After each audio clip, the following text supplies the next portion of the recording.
नमस्कार दोस्तों। कर्म क्या है? पूरी दुनिया में जितने भी कार्य हो रहे हैं वह सभी कर्म ही है। असल में कर्म हमारे द्वारा किए गए कार्य और उसके परिणाम से जुड़ा हुआ है।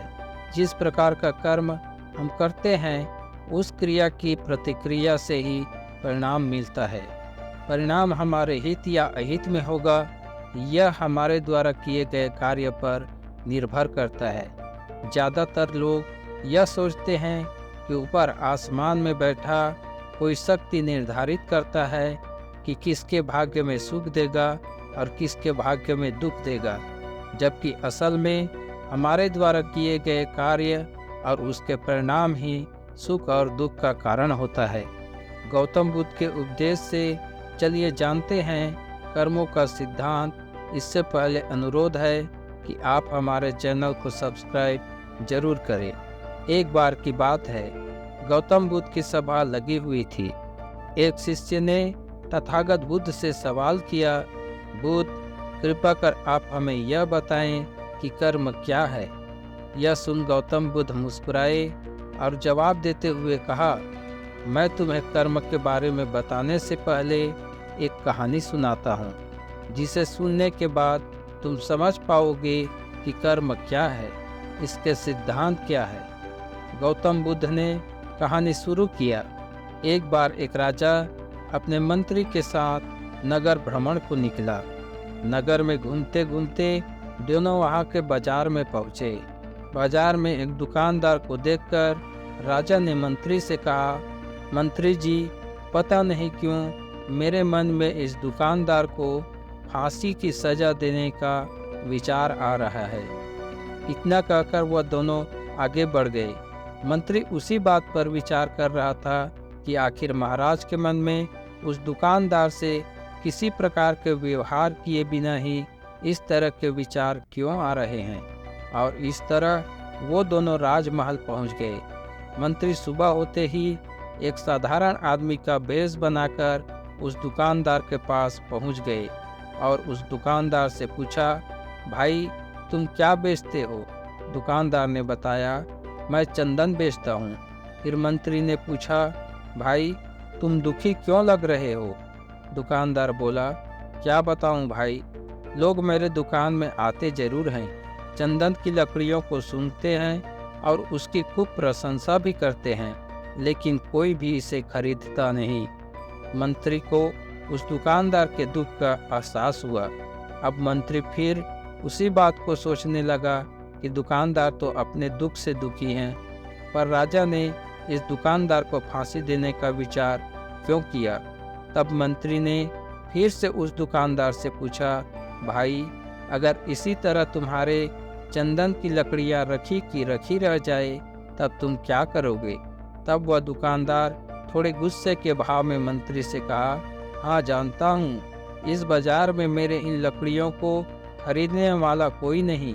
तभी तो मैं सोचता हूँ कि काश हमारे राजा जल्दी ही मर जाए और उसकी चिता के लिए इन चंदन की लकड़ियों का उपयोग हो, जिससे इस बाजार के अलावा मेरे इन चंदन की लकड़ियों के बारे में और भी लोग जानें और इन लकड़ियों की खरीदारी बढ़ जाए। मंत्री यह सब सुनकर उन विचारों के बारे में सब समझ गया। मंत्री चालाक था, उसके मन में एक विचार आया। उसने दुकानदार को कुछ पैसे देकर चंदन की कुछ लकड़ियां खरीदी। मंत्री चंदन की लकड़ियों को लेकर वापस राजमहल पहुंचा। राजा के समक्ष उन लकड़ियों को पेश कर मंत्री ने राजा से कहा, राजन, ये चंदन की लकड़ियां उसी दुकानदार ने आपको भेंट किया है जिसे कल आप फांसी देने का विचार कर रहे थे।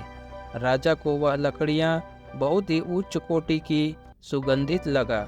राजा बहुत ही खुश हुआ। उसने मंत्री को ढेर सारी स्वर्ण मुद्राएं देकर कहा, जाओ ये स्वर्ण मुद्राएं उस दुकानदार को देकर कहना, अब से राजमहल में जब भी जरूरत होगा तब उनके ही दुकान से लकड़ियां लाई जाएगी। मंत्री वहां से दुकानदार के पास पहुंचा और उनसे बोला, कल मैं यहाँ से जो लकड़ी लेकर गया था उसे राजा ने बहुत पसंद किया है। तुम्हारे लिए इनाम में ये स्वर्ण मुद्राएं भेजा है। और राजा ने यह भी घोषणा किया है कि आज के बाद राजमहल में तुम्हारे ही दुकान से लकड़ियां ली जाएंगी। तब दुकानदार को राजा के प्रति अपने मन के बुरे विचार पर पछतावा हुआ और राजा के लिए शुभ कामना करने लगा। इतना कहकर तथागत ने अपने शिष्यों से कहा, अब तुम ही लोग बताओ कर्म क्या है। किसी शिष्य ने कहा, कर्म बोले हुए शब्द है। तो किसी शिष्य ने कहा, कर्म वाणी है। किसी ने कहा, कर्म सोच है। तो किसी ने कहा, कर्म भावना है। सभी बातें सुनकर भगवान बुद्ध ने कहा, इंसान के विचार ही उसके कर्म हैं। हमारे विचार जिस प्रकार रहेंगे हम उसी प्रकार के कर्म करेंगे और यही हमारे सुख और दुख के कारण बनेंगे।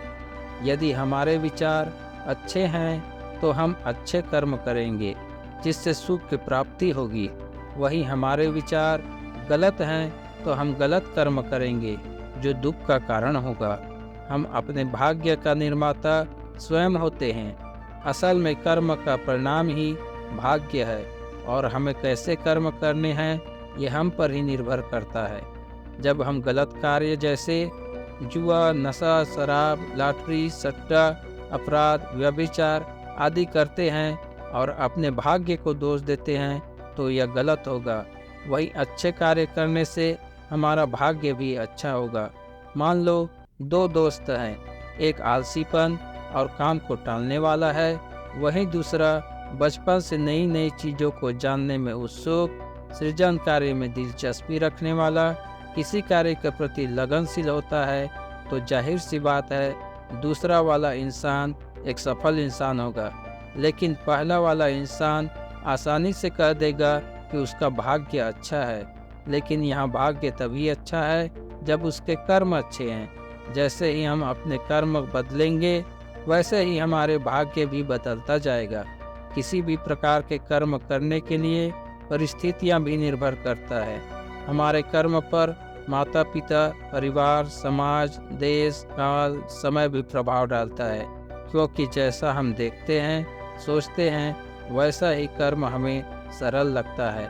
इसलिए गौतम बुद्ध ने अपने उपदेश में चित्त की शुद्धता पर अधिक जोर दिया है, क्योंकि चित्त शुद्ध होगा तो विचार अच्छे होंगे और विचार अच्छे होंगे तो हमारे कर्म भी अच्छा होगा और जब कर्म अच्छा होगा तो उसके परिणाम, उसका फल जो हमारा भाग्य होगा वह भी अच्छा होगा। तो दोस्तों, ये था गौतम बुद्ध का उपदेश और छोटी सी जानकारी, क्योंकि कर्म की व्याख्या पर अनेक मत हैं और इस पर अनेक ग्रंथ भी हैं। तो ऐसे ही जानकारी के लिए आप हमारे चैनल को सब्सक्राइब करें, लाइक, शेयर, कमेंट करें। धन्यवाद।